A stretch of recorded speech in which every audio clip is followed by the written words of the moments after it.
you coming in to grab a seat? Yes. I am. Right now. Dun, dun, dun. All right, guys, thank you very much, everybody, for joining us this evening for our next installment of our Winter Wednesday seminars. As many of you know, we try and create some seminars that have some practical application for you guys. I'm not trying to sell you anything in this. We're just trying to show you how to make your pictures better. Shireen, who is our guest lecturer tonight. Wow, that sounds really formal. My friend Shireen is going to come up momentarily, and she's going to walk us. Oh. Sorry, Tristan just told me somebody's gray Mazda just opened its trunk. Oh, did somebody Somebody have a here. gray Mazda? Well, I think is it an SUV? Is there a body in it? Quick, get a photo. We'll use it in the seminar. Somebody just want to make sure somebody bumped a key fob or something. Sorry. So as many of you know, we have lots of avid photographers in our group in the last few years. So some of you may have seen me in my original days. I have a big DSLR, which is what I took. Most of the photos, I would say, in this room were shot with a big camera, with big strobe lights. It took its own suitcase basically to go to Indonesia. You know, sort of almost a full-size bag, probably weighed 50 pounds. And a few years ago, I started shooting with my iPhone and a Kraken housing, and I would say for the general purposes for which I use photographs, which is not billboards for advertising shoots downtown Toronto, but more Facebook posts and stuff like that, that Kraken's done a spectacular job at getting me some really, really nice photos. However, not every photo that you take right out of the camera looks exactly the way you want it to look.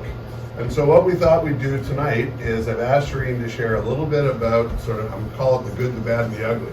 Sometimes you get a not very good shot, but you can turn it into something really cool just with some filters, with some, you know, toggles on an app or that kind of stuff. There's certain apps you can do one-touch stuff, others where you can play with a whole bunch more things.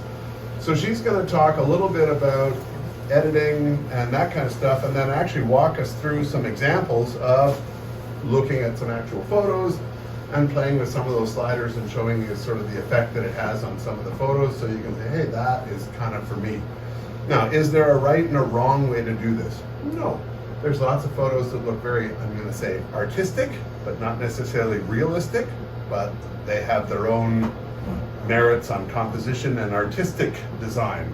Then there's others that you just want to look realistic. You know, like I just want a raw squid in the ocean, and I don't want any, you know, rainbow colored, you know, backgrounds or whatever else like that. So there's a role for all those things. And sometimes just a simple hit the black and white button will take what could be an average photo and make it absolutely spectacular. I have a few of those.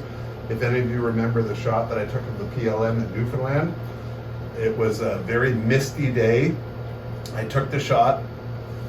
It didn't look good. It looked like hazy. And I made it in black and white, and I said, there's still something missing, but there was two flags, a British flag and a Canadian flag hanging on the front of the ship as memorials. And I colorized those. In other words, I took the black and white photo and said, yeah, but I want the flags to be colored. It's probably one of the most impactful pictures I think I've ever taken, but it was probably because I made it black and white. The actual color photo wasn't that great. I was not thrilled with it. I wouldn't hang it in the store. The black and white one, I'd plaster everywhere. So you can do some really neat things. I've got some pictures of the Arabia that I've done the same thing and stuff like that. So Shireen's going to show you a few examples of some of the things that she's done and will make it easy. Again, what's going to work for you? Pick and choose what your style is, what you want that end result to look like. That's what will be best for you. But Shireen will go through some of that, talk a little bit about some of the software she's using and that kind of stuff. Shireen is a published photographer. She's been published in different magazines and stuff like that. Mostly land stuff, I think, so far. You know, Yep. Now we're working on the underwater things. She started diving last 2 years ago. 2 years ago, August, right? Yep. 2 years ago, Then went to August. takeover, and that rest was history. The rest Yeah. is history. Also, Tito, her husband Tito, and herself, they dye yarns. So they have a proprietary yarn dyeing methodology. And what's kind of neat about her photography is she takes a lot of her photography and the color combinations and turns them into yarn. That she then, that's their business. They sell that stuff to other people making shawls and sweaters and socks and all sorts of cool stuff with these really neat things. Some of the ones you named up in Tobermory, I Yep. think, right? Named after the ships, the Wetmore, yeah, King. So the color combinations have turned into names of yarn things that they've done, so it's kind of cool. So it's not only just photography, but photography with a purpose for her, which is kind of neat. So with that, Shireen, I'm going to turn it over to you because nobody really wants to listen to me anyway. Thank you, And we'll guys. let you go.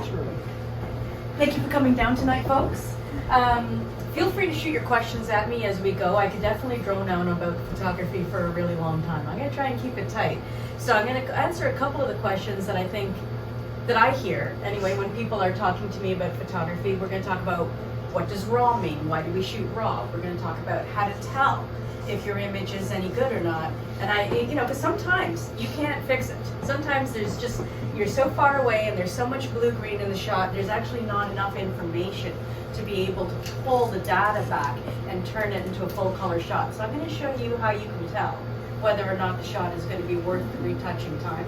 And then we're going to do a couple of live examples. You guys are definitely welcome to just shoot questions out as they occur to you, because some of them might be pertinent to part of the retouching process. So I don't want you to feel like we went too far and then you forgot about it. Okay, so I'm just going to cover off this quickly. One of the things that fascinates me about diving photography is that, so as a photographer, as Brad told you, I've been a photographer for about 22 years, and my rig is huge. Like, I've got a giant DSLR, auxiliary battery systems, my tripod, my lighting systems, everything. And now I'm noticing that when we're underwater, a lot of the best work is being done with a phone. Well, how is that? How is it being done with a phone or with a little GoPro or with a Sea Life? And I think it's because one of the things that fascinates me about this is that virtually none of my pre-existing and considerable, if I'm being humble, photographic skills came to bear when I was underwater. Yeah. Virtually none of them. I went underwater thinking I was gonna rock this, but it doesn't work out that way. So the best photographer in this room, Brad, obviously, is using a I'm phone. not sure about that. And he's doing some amazing work with just with a cell phone, because what underwater photography really comes down to is this stuff. I can definitely, we're going to talk about this stuff tonight, but if you can't control your buoyancy, if you're not actually using any artificial light at all, if you are too far away from your subject and there's too much water and particulate matter between you and your subject, and if you're just super duper deep, in which case there's not a lot of natural light to begin with. I mean, having great buoyancy, staying shallow, staying in the sunlight, these things make a big difference. These things are obviously not my wheelhouse to talk about, because I still dive like a trunk fish who's had a bit too much to drink. But we're going to talk a little bit about the second stuff. Okay, shooting raw. What does shooting raw mean? Everybody here, I assume a lot of you have heard the term raw, and you've probably Is heard that in the raw? Sorry, I'm just confused. in the raw. In Yeah, the raw. that's when you I shoot did a that squid, part. but you just eat it right away. Yeah, Martin did that. Yeah, First you time don't to bother dive. cooking it or nothing. Okay. Now, and you'll probably hear a lot of really polarized opinions from people too. Some people saying, well, you should always shoot raw. If you don't shoot raw, you're an amateur. Or, oh, I just don't bother shooting raw. It just takes up too much space on my phone. Well, what does raw mean? I will start by saying that as an underwater fledgling photographer, I always recommend that you shoot raw. Most cell phones, the Sea Life, the GoPro, most underwater photography that this group here is using, most of those cameras will handle raw. And I'll tell you why. When you shoot a JPEG, what's happening is that your camera is making a call about the lighting conditions, about the white balance, which is what our human eye perceives to be white versus what the camera is perceiving to be white. And it is making a call, and it is going ahead and making all those changes to your shot. It is taking the remaining shot, compressing it, taking all of the excess information that was in your original image, discarding it, and producing a graphic that is pretty, could be gorgeous, but you can't really edit too much more if you wanted to. If you shoot raw on the internet, it's going to be, there's a couple of backdraws, it's a huge file size, and unless you have raw editing software, you're not going to be able to open it. Microsoft Word, Microsoft Paint, PowerPoint, those programs that people who are not graphics geeks use to open images, Internet Explorer, they're not going to open raw files. You're going to need to take your raw file and push it through some kind of raw processing software. However, the benefits to being able to shoot like that are that all of the information that your camera captured, including the ability to maybe make some changes to your exposure, make some changes to the white balance, make some changes to how clear the image is, how bright the image is, and how your colors are coming out. That's all possible with RAW. Sometimes it is possible with a JPEG. I know because I just got back from the Maldives and I had my phone on JPEG the entire time, and I could have, when I got back and realized what had happened, but I still managed to get a lot of great photography out of it, but I had to process the heck out of it. You guys know, every evening we'd come back after a dive and I'd be perched on the couch because it would take so much work to fix it. I will say off the top that if you are shooting with a Kraken case, both the Deep Photo application and the Kraken application will allow you to shoot RAW, and most smartphones in the past 3 to 5 years also have the ability to shoot RAW. So, if you have any questions about RAW, I'll just go over this quickly. It's a digital negative. So if you think about the difference between a photograph and a negative, a photograph that's already been printed, you can scan it, you can try to adjust it, but you can't do a whole lot more with it. If you have the original negative, then you can blow it up, you can scale it down, you can burn, you can dodge, you can make some alterations, but once it's been printed, it's a JPEG. Before it's been printed, it's the equivalent of a digital negative. There has been no compression yet, which means that all of the original information is in there. It can be huge, so if you're worried about file size on your phone while you're down there shooting, you may want to open up a little bit of space on the phone before you go down and see the LSG or whatever is on your list that day. Just for reference, a standard JPEG shot that you'll do on your phone, usually about somewhere between 2.5 and 3 megs. A RAW file will be 25 megs. Yeah. One image. Yeah. So you need some storage room on there if you're gonna go down and shoot 1,000 shots on your one day in Tobermory. You're gonna need a lot of file size. So you do learn to be a little bit pickier in terms of what you're gonna shoot as opposed to throwaway shots, just because you don't want to waste your space.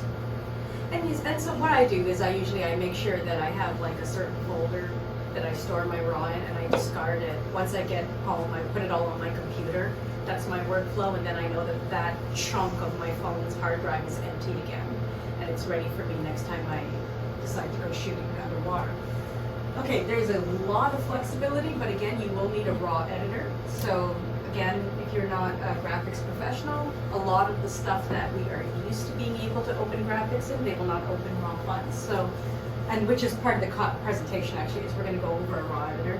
And any lost detail, this is a big one, highlights and shadows that may have been lost in the compression to JPEG, where it's either too bright or too dark, and you can't pull any information back from that. If it's a RAW file, you can get access to some of that material. JPEGs have already been processed by your camera.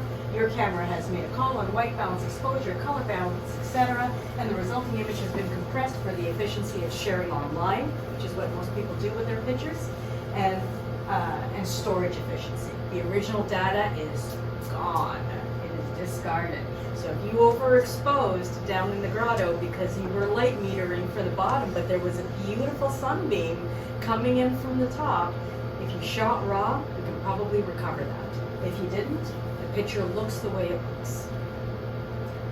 Any image editor will open a JPEG, however, you can store a lot more of them on your phone. And depending on the kind of shooting that you're doing, for example, if you're in shallow sunlight on a shallow reef and it's bright and you're relatively close to your subject, maybe you don't need to shoot RAW. So the best answer I've heard, even though I'm a dedicated RAW shooter, the best answer I've heard is that both formats have their merits and their drawbacks, and you think about which one is appropriate for you in the situation. The idea of lost data was explained to me simply by somebody that said, if you're, think of a raw photo, you've got a 10 by 10 box, you've got 100 individual little boxes in there. And in a raw shot, you keep data on each of those. I mean, this one is this shade of orange, and that one's just a slightly different shade, and so on. So you'll have 100 different colored boxes in there. A JPEG says that's orange, and it gives that whole box, all those 100 squares, one assignment, that's orange. So you've lost all those 100 boxes, so you cannot in a JPEG, once it's there, Yep. and it's one box, you can't turn it into 100 boxes again. They're all the same. And that's why you get photos that have like what looks like little squares on them when you downsize them. That's basically what it's doing, is it's oversimplifying and saying, well, that area of the photo is all orange now and it looks like a square. Well, it's not a square. So when you zoom in, you just get one color. Whereas if you zoom in on RAW, you'd get 100 different boxes in that same piece. So that's what she's talking about. She's talking about losing the data and not being able to recover it. That RAW file has all that original data in it. So when you zoom in, when you crop, when you do selective color changes, there's a lot more stuff that you can work with, so you can still tweak your image. Pardon me, compression really does in a shot. Once it's, I don't compress until I'm done. Yeah. And then I do often store the original RAW somewhere, just in case I want to go back. Yes? The JPEG, will, I've heard that over time you will lose the quality. No, it's though it's digital. It's inert. It's not. No? It's ones and zeros. Yeah, it's just it ones does and not zeros. lose quality over time. No, not over I time. guess maybe years ago when they did, because there wasn't as much megapixels. Mhm. Yeah. I was an early adopter of digital, so my first camera actually had 1 megapixel. Oh, wow. And it produced a 320 by 240 pixel image. It was a Canon ELF. I loved that camera. But yeah, and those original files, if I go back to them now, they still, I mean, they're tiny, you can't do anything with them. But they're, for what they were, I mean, they are still sharp. I'm assuming Dot Plus, which is a great little auto editor, it does probably not edit the RAW.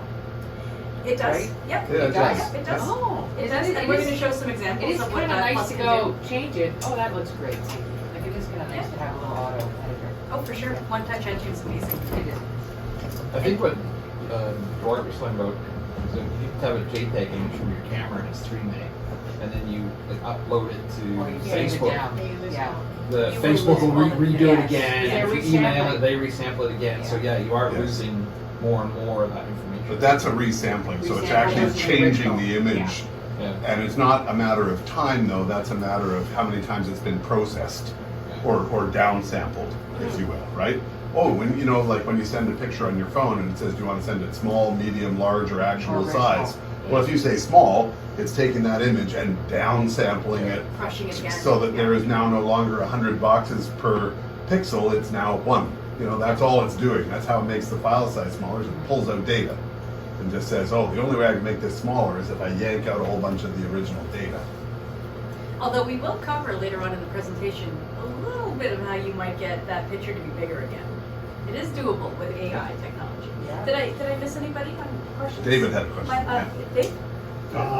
So when you're shooting RAW, I guess, how much time do you see where the camera's kind of not available because it's still processing the RAW image before you can On my phone, it's shoot it on the page? instantaneous. Is it- Yeah. Does it There seem used to like be a that real big delay? lag Yes. time Okay. on, digital cameras used to have a little bit more lag to them. I've noticed that that's The almost C life has eliminated now. quite a bit. Maybe it's because I'm shooting a RAW image. But Yeah. It's That's- quite noticeable. It's like Okay. it could be like 5-10 seconds.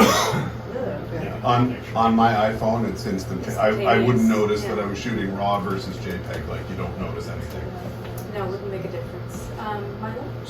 So when JPEG fast compression, is it about simplifying the array of colors. Yes. So there's less data to There's process less by my processor. Yeah. And that's how it compresses it, Yeah. right? Yeah. And then generalize it, and it makes it more uniform. Correct. So you will lose a lot of that color data, and as Brad mentioned, you will start to see some, what's the word I'm looking for? Glossy Some pixelation. pixelating Yeah. starting to happen, and there's a word for it, I can't remember, artifacting. What is it? You'll start to see artifacting. Yes. When grow you, throughout your when photograph. you zoom in, you can see the artifacts, right? Yeah. When you zoom out, you It's don't not so see bad. it, but it depends where you're gonna do it. If you print it, you'll definitely see it. Right, so I come from the print world, which is why most of my photography and most of the preconceptions that I took with me under the water for the first time involved being able to produce an image that would go on a billboard and would be able to blow up without too much artifacting. But the truth is that what most of us want to do is just show our friends and family what we've done, and then maybe print up like a little memory book or something. If we're not going any larger than 11 by 14, then you're able to collect enough data without having to shoot raw necessarily. If you're Don't you love it when the clients would send you like their graphic file in the Word document? Oh, that was Did the you love best. that when it was like this big? That was the best. I don't miss it. Shireen, is raw an acronym like JPEG? Like You know, I don't know. There are different formats for RAW. For example, if you shoot Canon, it'll give you a CRW file, which is Canon RAW. Yes. And if you shoot with the GoPro, it actually gives you a DNG, which is digital negative. And what about HEIC? I've seen Oh, that. that's HEIC is a that's the- compression format That's that's the used. iPhone one. I have. I've seen that a uses- couple of times. I yeah. go, what's that? It's a very high, it's a high quality something. It's not just a It's a JPEG, but compression but function it's that Apple the iPhone something. uses. Yeah. Okay.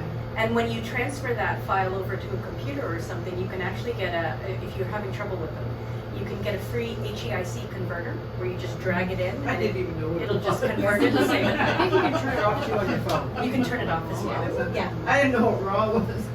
For what I do, just on, as an aside, when I know that I'm going underwater to shoot with my Kraken, I keep my phone on maximum brightness.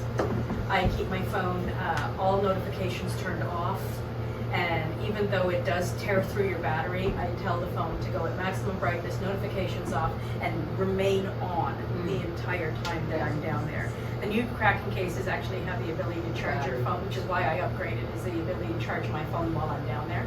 Because sometimes, again, I don't want to get too far into this, but what I've learned to do from a few incidents involving puppy fur and curacao, I pump the camera shut in a dry, air-conditioned environment. Then I go out into the humidity with it, so that there's no chance that the inside, the interior environment of the Kraken is already inert before I get down there and start shooting. And that's where it's valuable to be able to charge the phone, because otherwise, if your phone's on all day, full bright, not turning off for any reason, until you find yourself in an air-conditioned environment, to get in with a towel where it's safe to towel the thing off and open it up without risking getting any water on your phone, then your phone battery's not going to last too long. So something to think about. Okay, so this is just an example that I wanted to go over quickly. This is the original image of a arrowhead crab that I shot in Curacao. This is the Dive Plus image. Now, Dive Plus is an application that you can download. I believe that there is a free version available, and it is one-touch photo editing. And I think that it's actually a very sophisticated algorithm. I was surprised and pleased by it when I was using it out in the Bahamas, and I thought that it deserved an honorable mention. However, if you take that same shot, and my memory, right? So I know what I actually saw when I was down there, and I know that those were purple corals. And I know what kind of coloration we were looking around here and around here. Now, as divers, obviously, you know how color is going to mess with us the deeper we go, right? The reds are going to disappear, then your oranges, your yellows are going to disappear. So what Dive Plus is doing is it is doing its best job, not only using a very sophisticated algorithm, but I believe, and if anyone knows differently, please correct me, I believe it is also drawing on its database of similar photography and similar animals that people have taken that have been added to the Dive Plus database, which allows it to use an AI component as well when it comes to retouching, which means that it's not just taking your shot and getting rid of the blue, and it's also not just a static program, but because it's an algorithm drawing on an AI database, it has the ability to get better and better and better over time. However, it will not always be accurate. And I know it also has your sliders too. It does. But again, if you're gonna start doing that, you might as well do something like what you get here. Now, the Dive Plus app that I've used has one slider, and Okay. it basically goes from 0 retouching to maxo retouching, and it puts itself right in the middle somewhere. So I haven't found that. Called adjust colors, the Yeah. slider along the bottom after you've done your original one touch. Yeah. The adjust colors at the bottom is the slider. And I just want to say officially, like, ain't nothing wrong with Dive Plus. It is fantastic. It is a Yeah. fantastic algorithm, and the fact that it has that AI ability means that it's only going to get better with time. So it's free, it's easy, it's one-touch retouching. You can share your photos right away. It's reasonably accurate. It doesn't And do a I- lot for green waters, but that's okay. Okay, well, yeah, I mean, you can't take it into Gulliver's. Is it a standalone app or is it an add-on to another app? I believe it is a standalone application, and it has a lot of components that I don't personally use, but like there's social media aspects, being able to log your dives, being able to share your photographs with other divers around the world, stuff that an introvert like me is not really into, but like there's like a larger dive I'm not community. sure with all that- those girls in bikinis all the time, Yeah, you can put Yeah. like the bikini fish in there. all the time. Yeah. I'm not Well, sure. they feature Yeah. those a lot. Yeah. While you're waiting for yours to process, you're like, yeah, okay, thanks. If you're using the free version, you can only do, I think One a it's day? 8 a day. 8 photos a day and 2 videos. Yeah. And Okay. then you can subscribe to it They on have a a monthly or watermark. an annual basis. Yeah. If you do it monthly, you can do unlimited photos, and you can also batch process your Oh, and do photos. In other videos words, too. select 100 Yeah. photos and process them all at the same time. That's only if you're buying the subscription stuff, and you can also take the watermark off your photos if you Yes. want. You know, your Dive Plus symbol of Steve Cam or Dave Smart. You can take that off if you're paid. If you're not paid, that's forced onto the photos. If anybody's You can seen only any do of my 8 a photos day. on Facebook, most of mine are run through Dive Plus. Oh, and full disclosure, if there are shots where I wasn't quite sure where to start, then I ran them through Dive Plus first, and then I brought them back in the Lightroom. Yeah. See what I can do with Well, it. that's It's a tool. That's so It's a nice, fantastic though. tool. So much nicer. Yeah, I mean, it's again, We can it's just not give you all our photos then, really. it's not about algorithm at all. It's I want a bucket photo? I think it's great. Yeah, Shireen can This start is a the business. Look at that. again, this See? is just here for your comparison. No, that's fantastic. You can see the little watermark in the bottom there. It's not too. You can always shop that out. Brad's got a great piece of software for removing things that you don't want in photos.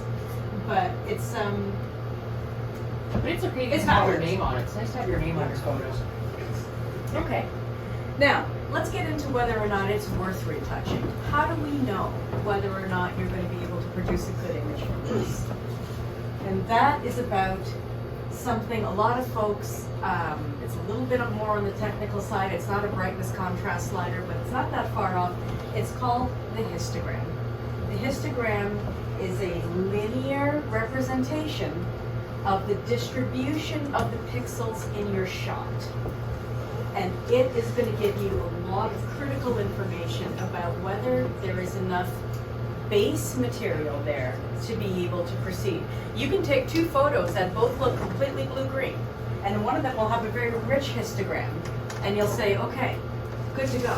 And one of them will have a very poor histogram, and you'll say, okay, there's probably not much that can be done with that. And that is a tool that I use every single time I pull up a photo from underwater. I look at the histogram first, and I decide if it's worth the time to try and fix the image. This is an example of a bad histogram. There's not a lot of data. There are some areas that are blowing out. You can see here that Lightroom is actually highlighting for me the material that has blown out. We're going to get into Lightroom in a minute. but it's giving me a visual representation of the distribution of the pixels in the shot. And I can tell by looking at this that there is not a whole lot more magic that might come out of that picture. I'm not saying it's a universal rule. If the shot matters to you, you try and process the shot. And as Brad said earlier, this is really important to me, retouching is so personal. If it looks good to you, it's good to go. There's no such thing as a bad photo. Hi. Don't forget to crop, right? So if there's a bad part of the image, you Yeah. can crop that out. Yep, absolutely. That's not. There are going to be some areas where you can zoom in for sure. Again, better if you shot in RAW, Yes, because you'll have more data. to be able to crop from. Here's another image showing a poor pixel distribution, and I just wanted to demonstrate that even Dive Plus isn't quite sure what to do with it. So this is, even though this was shot raw, this was shot far away. It was shot without artificial lighting. It was shot through a bunch of water, and it was at a depth of about 70 feet. Even Dive Plus is going, oh, I have no idea what to do with this. So just to demonstrate that if you don't have a good histogram, it almost doesn't matter which software, which processing software you're going to go with. Here's an example of an image that is also extremely blue-green, but we can see that it has a very rich histogram. So if we compare this one to this one, you guys see the difference there? Bad histogram, bad, not a lot of information. Great histogram, all kinds of good stuff in there. So that means that even though the original images both look very blue-green, there's a lot of material here to work with. And just to show you, Dive Plus did a great job with this photo. Everybody here who's seen a stoplight parrotfish knows that that red can be very difficult to capture, especially against a green background. But just the straight up Dive Plus app is doing a good job with it. Can you see the histogram inside your camera before you take the picture? Sometimes you can on a DSLR. I have not figured out how to do that on my phone. My cool pics, Nikon, you can display it. Yeah, because I Display think it on the my phone. Olympus TV6 has it. Most of them Yeah. are good. If you have the ability to see it while you're shooting, it's a really, really great tool. Really amazing tool, especially if you're somebody who, like I've shot manual most of my life. If I didn't have access to that histogram, then, you know, that is what informs my understanding of whether or not my combination of aperture and shutter speed and ISO are going to work for my scene. Is I view the histogram live inside of my DSLR. And ultimately, you know, I know that I've talked to Brad about it a bunch of times, I will be moving to a DSLR underwater too. It's just that I know that per my very first slide, my diving skills are not up to it. So all of that would be exponentially raised. The need to be stable, the need to light it the right way, the need to be able to understand how to connect your lighting situation and your buoyancy with how deep you are and how far you are and macro, and I know that I'm not ready for that. And so even if I eventually do want to move to the kind of big rig that Brad was talking about earlier that he used to shoot with, I also know that in my hands it would probably just be a real mess right now. Okay, so here's where we get into my preferred raw processing software. It is not the only raw processing software. There are free raw processing editors out there.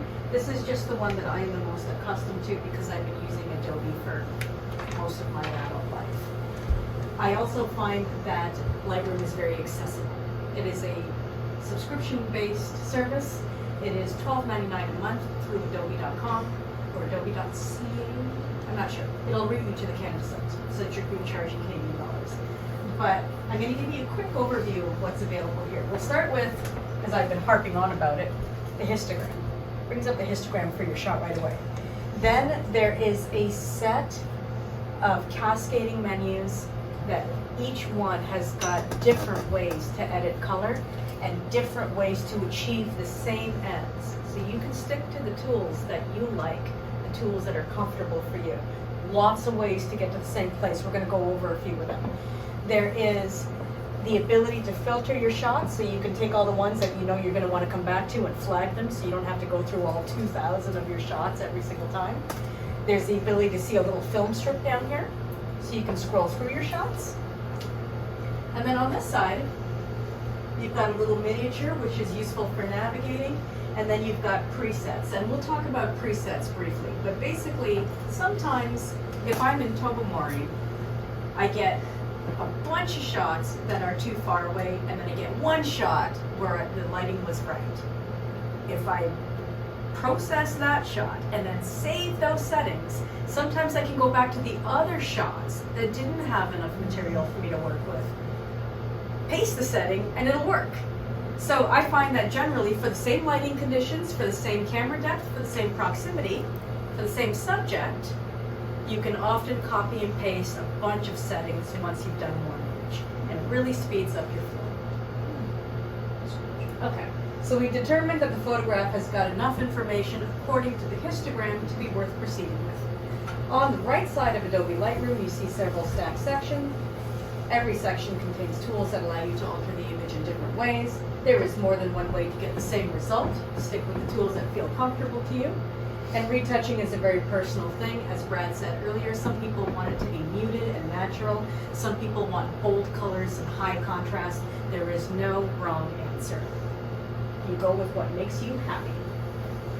Okay, these are the sections that are inside of, these are extended. So just so it's not too confusing, this section here, I have taken basic, HSL color, color grading, and calibration, and I have expanded them so that I can show you folks a snapshot of the tools that are inside. Is everybody clear on how I got to this? So these are the basic settings. These two color sliders often will do a pretty good job on their own, but they are not where I like to start. And when you see me do some live retouching, you'll understand why. This color dropper tool is for a manual white balance. What white balance means? We all perceive white the way that the human eye perceives white.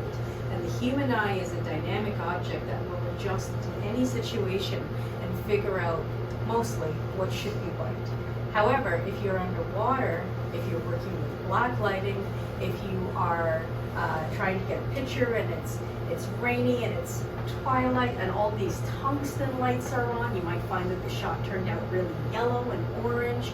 That is because the camera needs to be told what's white or what's neutral in a way that the human eye does not. So what I do is I'll grab this and then I'll look for a neutral area in my shot, usually the sand. And I click on that, and I find that that usually gives me a pretty good place to get going. We're going to cover that off in more detail when I start retouching live for you guys.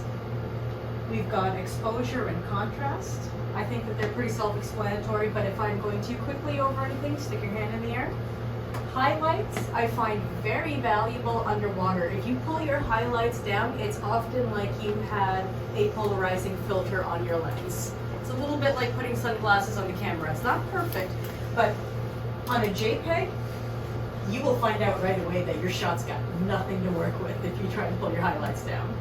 On a RAW, you'll see all the brightest parts of the speckles that are on the underside of the water, and anything that's too bright on your animals will start to tone back. I use it a lot in yarn, actually, because I don't like seeing sometimes Tito and I work with a lot of silk and cashmere, and all that shininess can sometimes take away from whether the yarn looks accurate.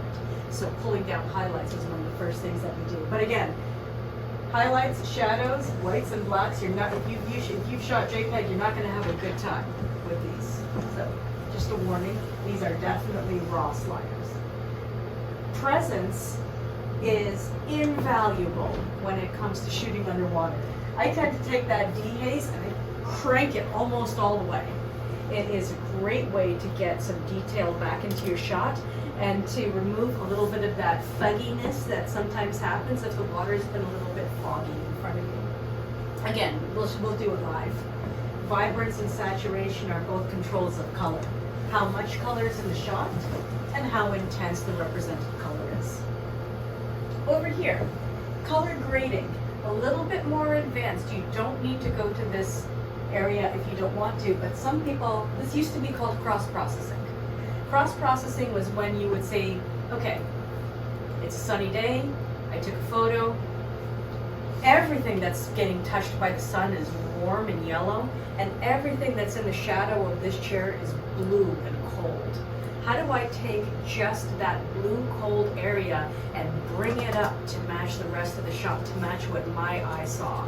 So again, color grading allows you to take your midtones, your shadows, and your highlights, grab what you think it should be, and then pull in one direction or the other to increase or decrease the saturation of that image. Again, it's a little bit more advanced, but if you can master it, it is a really, really useful tool for shooting both above and below twigs.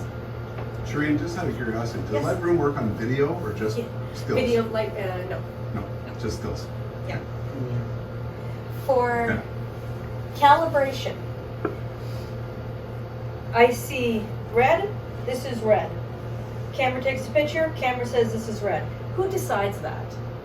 Who decides what red means? It's the camera's calibration set at the manufacturer point, and that is not always correct.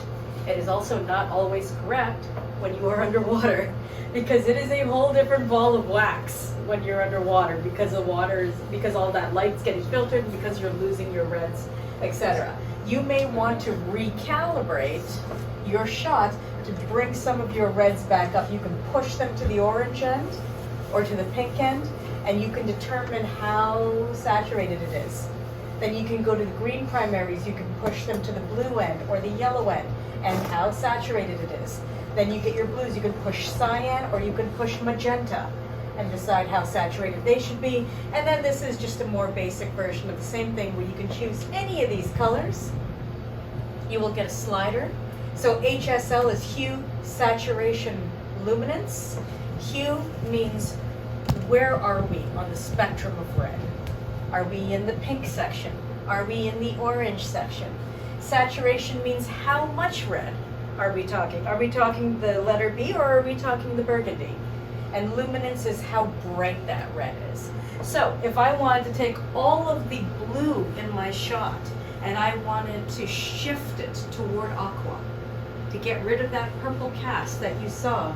For example, here, if I had to go fix this image, one of the first things I do is I would take the slider for blue and I would shift it toward the aqua side so that I could get something a little bit more realistic. Because there's not a lot of data on the image, that does not necessarily mean that we would get back our greens in the foreground and so on. But that is a place where you could start if you wanted to fix that shot. Okay, we're gonna do a couple before we get into topaz. No, actually, we'll do this really quickly. Okay, this is completely optional and only if you're really looking to be able to do something else with your photos eventually. It is a one-time purchase of a program that I've used. Again, Tito and I shoot professionally, so it was a business purchase. It was worth it for us. But it's called Topaz AI. It's not cheap, but it is a one-time purchase, not a recurring subscription the way that Lightroom is. I talked to Brad a little bit about this on the last trip and showed him some examples. If you can see here and here, using artificial intelligence, it actually does a pretty damn good job of sharpening up photos that aren't quite right. So if you've got a spectacular photo of an octopus and it's the one shot that you got of that animal and it just wasn't quite in focus, that doesn't necessarily mean that it's a dud shot. You can see a lot of detail around the eye here. It's missing in the original photo. But it's not just taking it and running a sharpening algorithm. It is using artificial intelligence to be able to understand where to pull those pixels to, so that they pull to the right side and create that definition around the eye. And the other thing that Topaz can do, again, if you find yourself needing it, is, oh, I don't have it down here. I should. Do I have it in the other one? I do not. Okay. Well, the other thing that it has the ability to do that we were discussing earlier is you can blow the shot up. Again, it is using artificial intelligence to do it. It is not going to be 1,000% perfect. It's not going to work every single time. But if you had a shot and you did need to crop it down to be able to find the part of your image that was workable, but you still wanted to be able to at least print something the size of a postcard from that, then I would say that Topaz is probably worth at least playing with the free trial version and see if it's worthwhile to you. Now I'm going to exit out of Does it here. work with RAW or JPEG images? It works with Either? either one. Sorry. I'm so glad that nothing inappropriate's on my. What are you doing? Hello. It's a Mac, that's your point. Hey, hey! Don't even go there. Don't get your hate on her. Okay. This is hi. So is the Topaz like instead of everything in Lightroom or just for very specific problems? No, it's one specific tool. And the tool in my toolbox. And it's for Just sharpening the detail. Just sharpening. And there's a lot of extensions that you can use like that. Brad introduced me to something called Touch Retouch while we were away. It's fantastic for just taking, the bubbles out of a shot or some lines. That we were taking some pictures of the mosque, and the mosque had these cables coming down because it was Eid, and they had these big signs up for Ramadan. And we just wanted to take out the cables that were attached to it. So I found that really useful. But again, that's just a tool in the toolbox. And the same thing with Topaz. It's a tool in the toolbox that I have found applicable to the kind of work that Tito and I do, because again, we do run to a lot of printing, so it makes sense for us. Okay, so I'm going to take you over a few, if my computer stays where it's supposed to, I'm going to take you over a few shots and we're going to process them live together. So this is the original, this is the LSG. That's the photo that we'll be making out of it. This is that original arrowhead crab. We'll be discussing how we got to here. We're going to do one photo that was taken further away, where we may or may not actually have gotten enough data to be able to pull the colors of the reef because we are farther away, and how we managed to recover that. The stoplight parrotfish, and then this guy I think was a good example because he needed a lot of manual and selective retouching in order to work. So I'm going to talk while I work. Shoot your questions out at me. Just holler Shireen because I might not see it. And away we go. So you can see that this one is a DNG file. It was shot raw. The fact that it was shot raw, is my saving grace, because you can see that the histogram is garbage. There's nothing up there. But because it was shot raw, I can still pull enough information to be able to make it worthwhile, only because it is the LSG. It is not a really complicated princess parrotfish. If it was, nothing. Okay. We found it, okay? No, we're actually. No, that's when you did find it. Yeah, no, Obviously, that's why we have a photo of it. The only reason Tristan and Jason and I are going up the night before. You know why we wanted to go up on the Thursday? We thought we'd give Jason a chance to find the LSG without anybody looking before me. Nice. So now the LSG Except is the milk not. carton, okay? We did put the LSG on a milk carton for her. Have you seen me?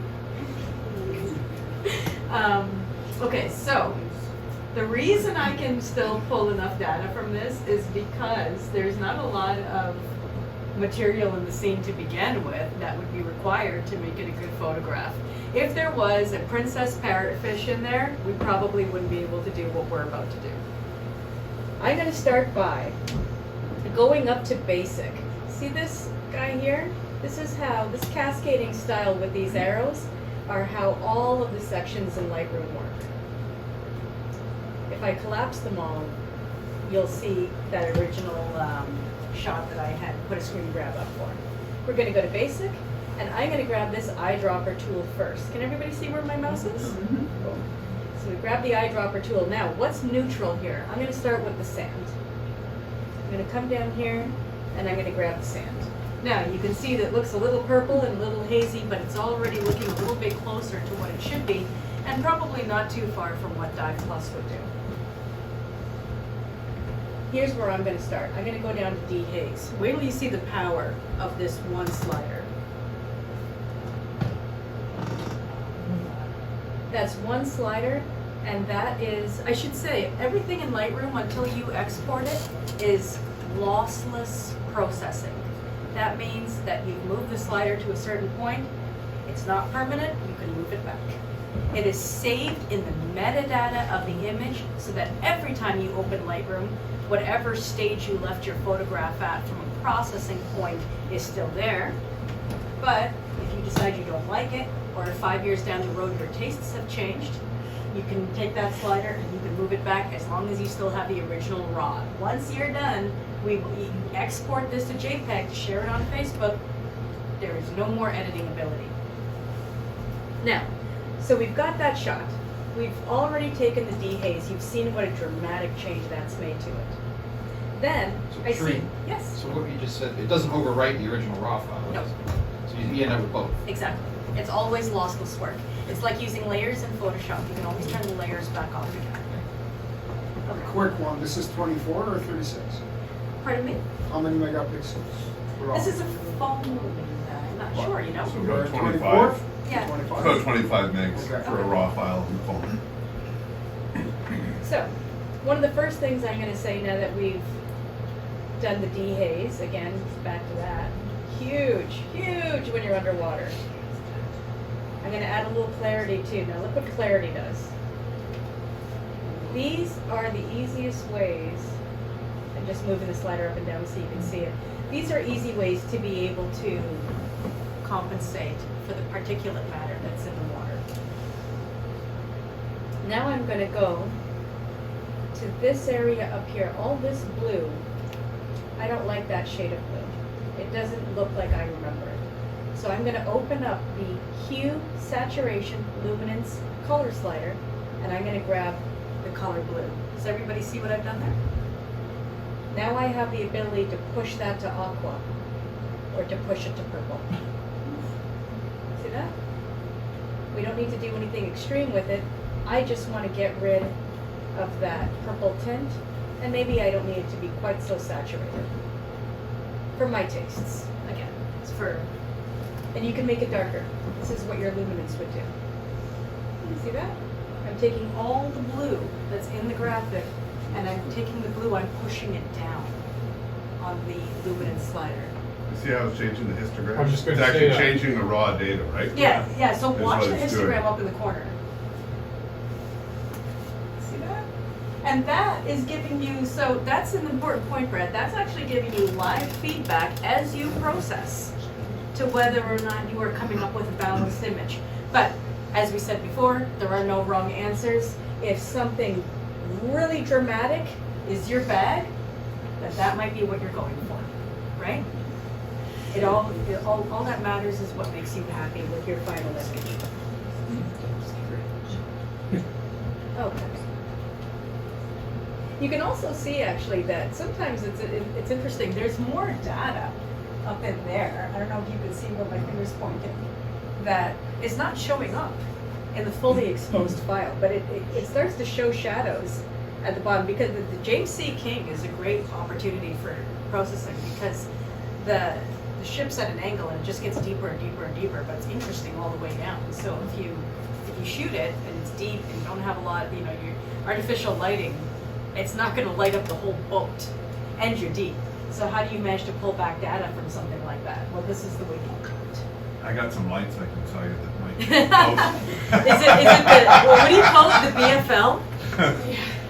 No, the, Well, that's the name of the company, isn't it? the BAF. The DAS. Yeah. The BAF. Okay, there's a little bit of purple that's showing up here. It came along when I saturated it. I'm going to take that purple and I'm going to take the saturation down. Can everybody see the purple if I just play with the sliders from one extreme to the other? You see where it's showing up in the front of the ship there? Mm-hmm. I know that it's got no place in the file, so I'm taking it down. I personally really enjoy putting a vignette on my photographs to bring a little focus toward my actual subject. And then I might take that blue down a little bit more, but on the whole, I say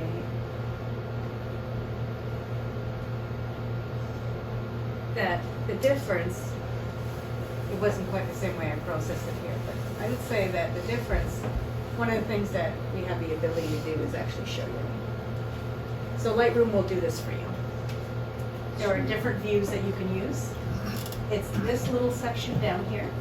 They're showing you various ways of doing a before and after so that you can compare your shot. Because sometimes, and Brad and I think we've all been there, you can over-process and you can just lose sight of whether or not the shot actually looks purple. And sometimes it's good to take a step back or to compare it to the original. So that, just to do a quick recap before I move to the next shot, that is how I would personally deal with an image where there was not a lot of material in the histogram to begin with. It was shot raw. I did not have Brad's BAF light, so the light that the Alice G is enjoying down there is just sunlight. And I knew that there wasn't like a super colorful animal in the shot that would require me to be able to pull out like pinks and purples and bright hues. Any questions about the Alice G one? Okay. Moving on to this guy here. This was a fun example because this is the one that I showed you in Dive Plus, that when we corrected it, it lost all of that purple. So how do I get that purple back? Now, again, it's important to remember that I remember what it looked like when I was diving. I might not have that ability if I waited too long to process it, and the Dive Plus one might look just fine. But I remember that one of the things I loved so much about this arrowhead crab is that he was sitting in something that was so fuchsia. I'm going to start by grabbing that little white balance selector again, and I'm going to look for what I remember anyway to be a neutral point in the photo. And I'm going to choose this sand that's collected in here inside of the coral with them. I'm going to start there. So you can see that we do already have some purple that's starting to come in. Then I'm going to take that dehaze and I'm going to crank it. You can see that we've already pulled a lot of great material back. Now, this propensity of mine to use dehaze that way is part of the reason why topaz makes sense for me, because you can create a little bit of noise in the shot by adjusting it that much. But topaz has three functions. It will blow the photo up, it will reduce the noise in the photo, and it will sharpen the photo. And those three things I find are needed sometimes when you're dealing with an image like this. Shireen, can Yes. you take an image that you've taken in this application, like this software, Yes? and move it over to another software after you've edited and re-edited? That is a very good question. I believe that if you want the metadata to accompany you, i.e. all of the changes that you've made, in a lossless format, your only option is to remain within the Adobe family and export it to Photoshop. If you are okay with what you have done, and you know that the next thing you want to do is extremely selective, you want to Photoshop a little garden gnome poking out of the coral now, and you are going to export it to a JPEG file, your processing is done, and you're going to take it and do something else with it, then by all means flatten it to JPEG, take it elsewhere, do whatever you like. But that raw data is now on. I believe remaining within the Adobe family is the only way that this software, not speaking for all raw editors. There's usually a preserve editing capability toggle on most of those, so that in a Photoshop or some of those it'll say preserve the editing capability, and Yep. that saves the multi-layers. It usually says it'll make your file a lot bigger because it's kind of saving all the steps you did so that you could go back and re-alter it later. But usually when you then bring it into something else like a touch retouch or Yep. whatever, it'll flatten all that data Yep. and say, I have one image, so it takes the layers away. You can still take it into that program and say take a fire hydrant out that's sitting right in the middle or something like that, but you can't go back Underwater in. fire hydrant. Yeah, but you can't go back in and then Seems say, redundant. but now I want to go and change the other layers. That Yeah, no, I becomes was just thinking, destructive. if you go from this software, like you adjust it here, because you mentioned that you like this Topaz software to do something else. Yeah, no, Topaz is using my exported file. Right, so what I'm saying is if you edited that, can you still save that as a raw file? I think DNG is proprietary to Adobe. There's other open source raw file formats that multiple software can use. But I didn't hear what you were saying. sorry, the DNG is proprietary. This particular format's proprietary to Adobe. There's Okay. other raw formats that are open source that are probably more portable between software. But I That think might you be. pretty much need Adobe software to open the DNG file. Well, to open, once you've used Adobe Raw, that metadata is saved in a text file. So if I were to save this right now, what I believe I can do is I think that I have the ability to export. Okay, export to DNG. So I can export this with a little text file that will accompany it that has the metadata information of how I processed it. And I might be able to, I've never tried it, to be fair, I might be able to take the file and the metadata and pull them together into a new piece of software, or maybe proprietary, as David Craig is saying. I haven't tried it, but I can try and get an answer for you on that. Oh, it doesn't- And then I just can asked send the you. answer to Brad, and he can, any answers that I'm Sure. not able to cover off tonight, I will figure out the answer for you guys and let Brad know. So you run it through this first and then go to Topaz to sharpen. I do, yeah. And for this one in particular, actually, I'll give you a little quick live demonstration of Topaz so you can see the difference and whether it's worthwhile. All right, yes? Could you do the reverse? Could you put it through Topaz first and then do this? You could, Or would it but change it to JPEG? that's a good question. I like to do Topaz as a last step because I only use it for sharpening. So I wouldn't really do it as a first step because I'm also not sure yet what the image is going to, how the image is going to evolve. You're also So- not adjusting your hazing here, which is why you have to sharpen, right? Because your first image Yeah. might not be sharpened. The reason you're doing it is because here, where you're adding, you want to sharpen again. Now, if you were to pull it directly into Topaz without processing it first, you are pulling the raw file in. Topaz will read it, which means that it is capable of understanding to a certain extent what areas will need to be sharpened, but probably not perfectly. Yeah. But it'll make, I'm guessing, permanent changes to your raw file Yes. that when you bring in and start changing, like I'm with you flow-wise, get the image to be the way I want, minus, okay, it's a little fuzzy around the eye, Yeah. then take it in and fix that. The problem is if you take it into Topaz first and you fix stuff, And then you it's changed export a it. lot of the data so that when you bring it in here, you don't have that same data to change. Yeah. Because it's already overwritten that stuff, so Now, to speak. I think it's important to realize that the photo format world is not a binary system of JPEG or RAW. There's TIFF files, which hold an enormous amount of information. There are PSD files, which hold an enormous amount of information, including layers. So you're not always stuck with one or the other. So you could pull it into Topaz first, and then save it as a TIFF, and then bring it back into, which would not discard a lot of your excess information, would not be raw anymore, strictly speaking, but you also would still be retaining a lot of your original data, and then bring it in and continue to process it here. Phil, did I answer your question? Yeah, that's fine. So now I'm going to come in, I'm going to zoom in a little bit. I'm going to show you guys how this gets fixed in Topaz, because this is not as sharp as I would like it to be. And you can't tell because it's too bright in here, but there's actually a lot of noise starting to develop. And one of the things that you're going to find happens a lot when you shoot digitally underwater. Oh, thanks, Brad. Okay, so what do I mean by noise? See how it looks like there's like snow in there, digital snow? We're going to want to get rid of all that to be able to make it a really good shot. And one of the things that happens when you shoot digitally, especially if you're shooting with a phone, is that the phone is going to raise the ISO to be able to compensate for the lack of light. ISO actually literally just stands for the International Standards Organization. And it has absolutely no bearing on noise in photos. I don't know why that's the only term that we use. But your ISO is the degree to which your CMOS chip is sensitive to light. The higher the ISO, the more sensitive you are to light, the more likely you are to be able to shoot in dark conditions. However, there's a trade-off, and the trade-off is noise. that's another place where I find Topaz coming in. However, It's ISO is carryover from film.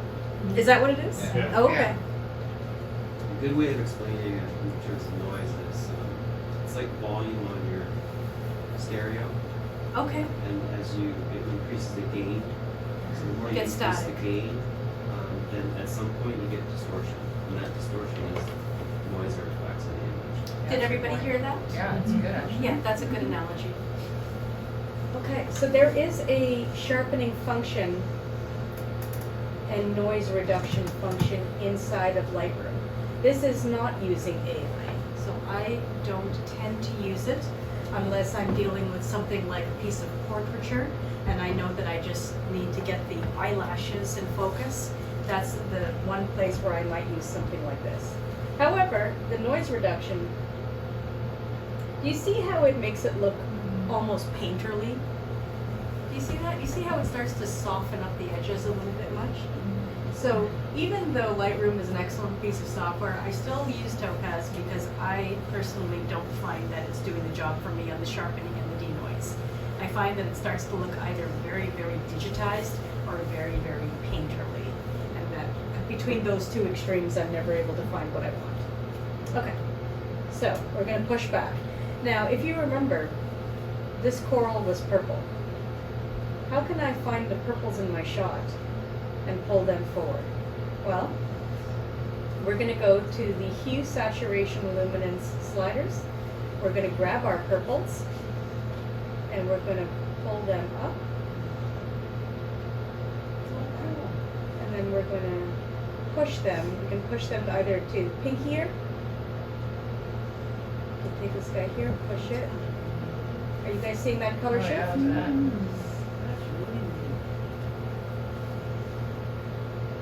And how bright or how dark it is. See that? Again, we're not going to extremes here, but you can see. And then I'm going to come down here, I'm going to increase my saturation. And we can all see the live image that's happening over here. So that's how I would take a color that I remember being in the shot, but that did not come out in the shot, and pull it back. And that photograph right there, if I just export it very quickly for you, export.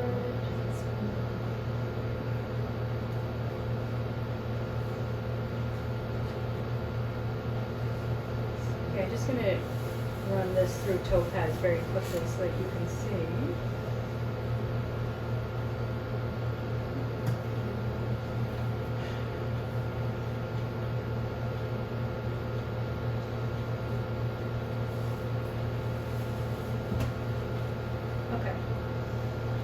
Let me know if you're able to see this. This is the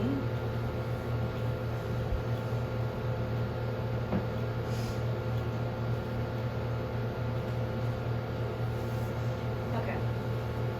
Can you see the difference between the left and the right sides of the screen in terms of the detail that we're able to, the sharpness and the detail that we're able to pull in this line here? Versus this line here. We've got this leg. Oh, sorry. I just apologize to an edited object. There's the, you can see that we're getting a little bit more clarity, especially up through the legs here. Now, does this look a little bit painterly? Yeah, it's starting to lose a little bit of detail. But if all I'm going to do is share this on Instagram, and I know that the ultimate destiny of it is to be slightly downsampled anyway, I'm okay with that. So I just wanted to show you that quickly as a, again, these are not paid promotions. I just use Topaz. I don't, if you don't like it, then that's 1,000% cool. I just wanted to show you my workflow. And that's one of the things that I would use frequently is for Most my people will work. focus on an eye, on an animal, when it comes in, and if it sharpens the eye of a picture, it's worth $150. Yeah, I mean, again, it depends on what you plan to do with your photographs afterwards, right? It's either worth it for you or it's not. I mean, but for me, you know, if you've been diving and you've ever been in the Caribbean, you've seen an arrowhead crab, you know they're about this big. So any data that I can pull back to be able to show the delicacy of a creature like that is a win for me. Okay, going back to Lightroom, let's process another image. This one here is a good example. I want to show this example because this is a broader spectrum, kind of like the Alice G was down here. It's a wider angle shot, it's a big shot, it's very blue-green. We can see by the histogram that there's material to work with, but how do we pull that out, which is so far away from that coral head that, you know, is there anything gray there that I can even grab to be able to get started? Let's see. So, you might know by now that my workflow always begins with trying to select a manual white balance. I'm gonna grab that guy, come down here. Can you see how in the upper left corner, can you see how this is updating? Yeah. Based on where I put my cursor? Like a preview. It's giving me a little idea of whether or not the place where I want to choose my white balance is a good place or not. And you can also see here that it is giving me a zoom in of the shot right down to the pixel, which allows me to get an idea of whether or not what I'm choosing is white or not. Again, I keep saying the word white, it can just be neutral, anything that is a neutral gray. I'm gonna start by taking this rock, and we're gonna go with that to begin with. Now, the second part of my workflow, as you guys are probably accustomed to by now, is I'm gonna crank my DAs. Things are already looking a whole lot better, right? But this shade of blue up here, coming out too purple. We're going to go down to hue, saturation, luminance / color. We're going to grab the blue and we're going to push it toward aqua. Now this material here in the foreground, I feel that we've lost some of that warmth at the expense of getting the blue that we want. So now I'm going to show you a very... Can you actually do a selection so that when you're doing, like, can you select it just the top?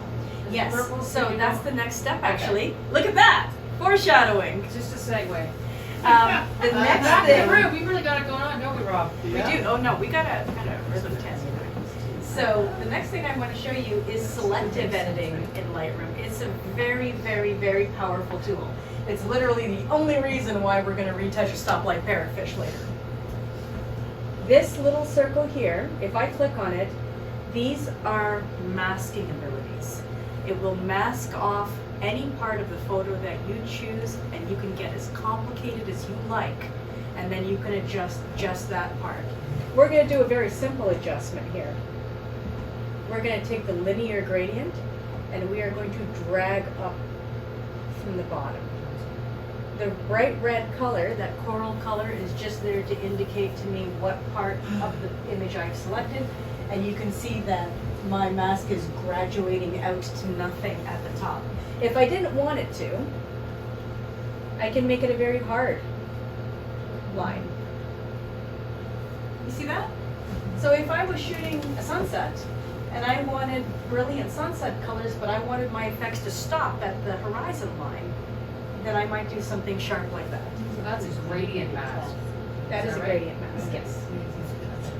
Pull that baby back out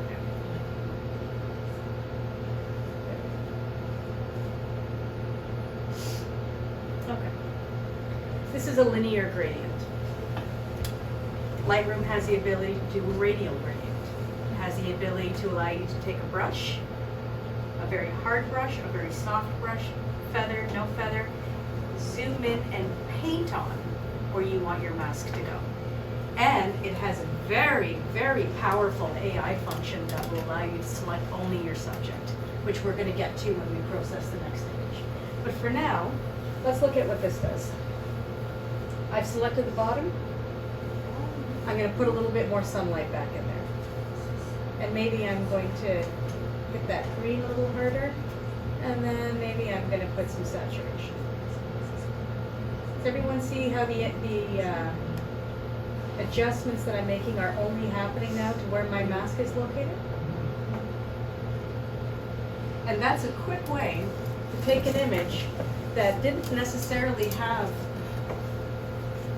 that much that we could work with in the foreground, or sorry, in the background, and then take it and be able to pull back some of the original colors. Now again, there is some memory in this. I have to remember that that was a bluefish and that that was a yellow coral to be able to know how to adjust it. Otherwise it'd be easy to accidentally make this a bit on the greener side and maybe lose that little blue guy altogether. But because I processed it fairly soon after coming out of the water, I still knew what it should look like, and I was able to pull this. Now again, I did pull this image into Dive Plus, and it gave me a very similar result. So, if you're, now, stop me if I'm wrong, Brad, but I believe that once you've processed an image in Dive Plus, it's flat. Yeah, it's destructive. Yeah, it's destructive editing. So, and it's not going to, because it's on the phone. Well, it saves your original too. It doesn't overwrite your original. No, but the editing copy. itself is destructive. Yes, When but it it- saves that copy, you Yeah. can't go back in and undo stuff that Undo. No, you but did. it saves a copy, and you still have your original. You do Yeah. still have your original files, but my understanding is also that Dive Plus will compress that image.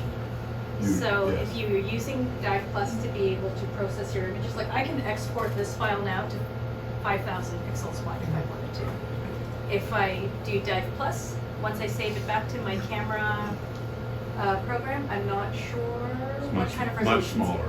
Yeah. Good for Facebook and Instagram Yeah. stuff, but it's, if you wanted to make a billboard or a print copy for the wall, you've lost a lot of the data. Okay. Second to last, we're almost done here, folks, before everyone starts to fall asleep on me. The only reason I want to show you this guy is because I want to show you a very powerful AI function from Lightroom for selecting just your subject. We're going to go through the same flow that you're used to seeing from me by now. I'm going to select a neutral gray. Then I'm going to crank up my dehaze. Wow. I'm going to crank up my clarity a little bit. And now I would like to select just the fish and then everything that is not the fish. So I'm going to go over to this little circle here and I'm going to select subject. That is one of the presets in Lightroom. Select that guy. See what it's done? It took a few seconds to come up with it, but considering that the fish does feather out a bit here, I think it did a hell of a Oh, job. it did do a great job. So we can now zoom in on that area. And we can intensify just the fish. So let's dehaze him slightly. Wow. Let's make sure that the reds look the way that we want them to. A little bit more fire engine red and a little bit less of the burgundy red. And then, check this out. I'm going to take that mask, right click on it, duplicate and invert. So now I've got everything but the fish selected. And I can take that mask and I can take those the background colors and I can kick them back some. You can really make him pop off the background if you want to.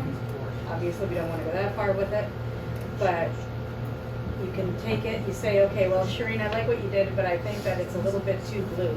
Okay, let's warm it up. Let's kick back some greens, let's get rid of the greens, let's make it warmer, let's make it colder. The point is that you now have the ability to edit your background independently of the fish. This is very valuable for me, especially when I'm shooting princess parrotfish, something that is so colorful and so iridescent that it's almost impossible sometimes to get those original shots back in.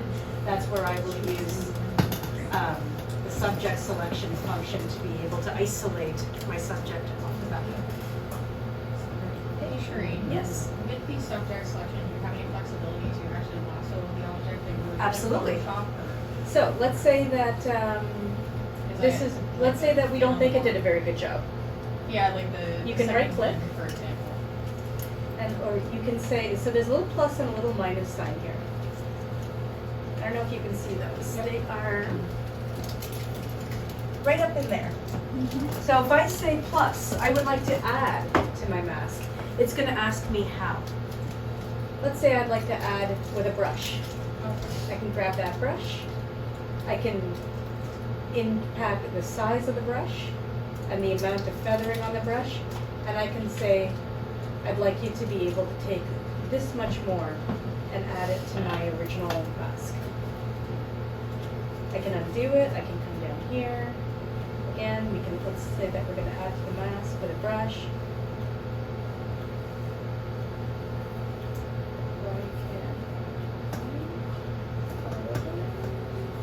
It gives me the ability to zoom in even to the pixel and add or subtract from my mask. It's not doing it with the mask on right now, and I'm not sure why, but normally it would show you that hot coral colored mask so that you'd be able to see what areas you're coloring. Does that make sense?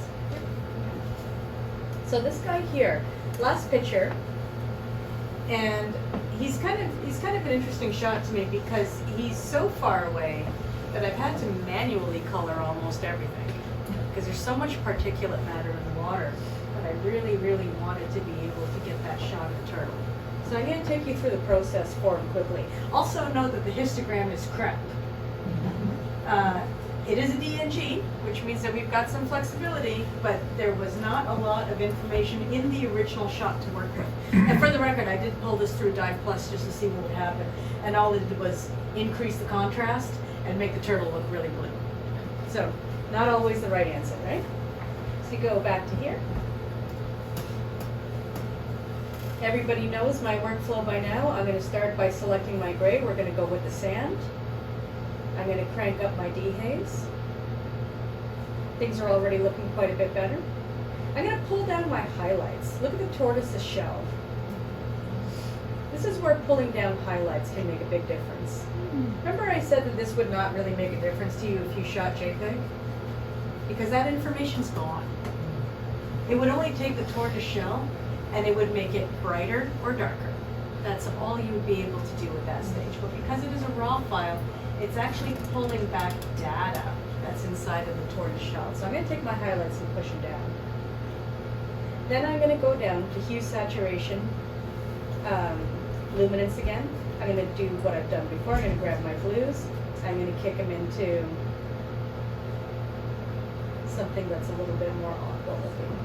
Then you can see we've made a lot of noise in this file. Now I'm going to go back and correct that noise in Topaz, but you can see here, I don't know if you can see that difference. Lots of noise, little noise. You can see the snow and the shot start to disappear as we push this slider over. Then I'm going to take some selective editing tools. I'm going to take my linear gradient and push it up from the bottom, and I'm going to warm that area up. Then I'm going to take all of the blacks in my photograph, and just like I had that ability with my highlight, I can take all the darkest areas and I can push them down. So just in the same way that I took the highlights and pulled them down, so I can take the shadows in the shot and I can pull them down. And that's just a really quick demonstration for how a photograph that was shot raw, but that did not come with, you can actually see the histogram is looking better. You see that? When the histogram on the original file had a lot of small spikes in it, and now we've got something that's a whole lot more balanced. So even though this was shot from far away through a lot of water, I did not have any artificial lighting on the animal, and even Dive Plus wasn't entirely sure what to do with it, you can pull that file into Lightroom and you can do something that pulls back a little bit more of your memory. You can see that the sand looks nice and white, the turtle is green, and you can even see how the color of the coral was reflecting a little bit onto his underside. You have the light spread? Sure. Okay, so we've gone through quite a bit of material. Does anybody have any questions for me before we call it a night? Can you buy this outright rather than pay the monthly fee? No, not anymore. You used to be able Used to, to be. but now it's all. Yeah, Adobe doesn't do that anymore. But for the I think also you have to make the point that the Lightroom or the Lightroom. right, so there is a Lightroom mobile that you can use on your phone. It is missing some of the tools. Color calibration, for example, will not be available on it. But it's actually a fairly sophisticated little app that'll give you most of the tools, including that selective masking that we've done. Now, one of the advantages in case of Lightroom, especially for buying that subscription base, is that every time the software is updated, your software is updated because you're using it from the cloud. You're not actually storing Lightroom physically on your computer, which doesn't mean that you can't use it on a plane when you have no service, because I've definitely done that.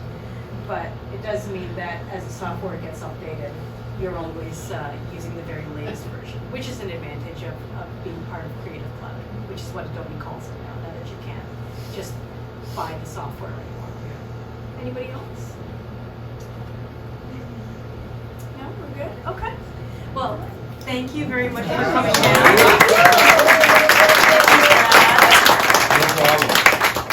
So, for anybody else that's interested, there's Lightroom.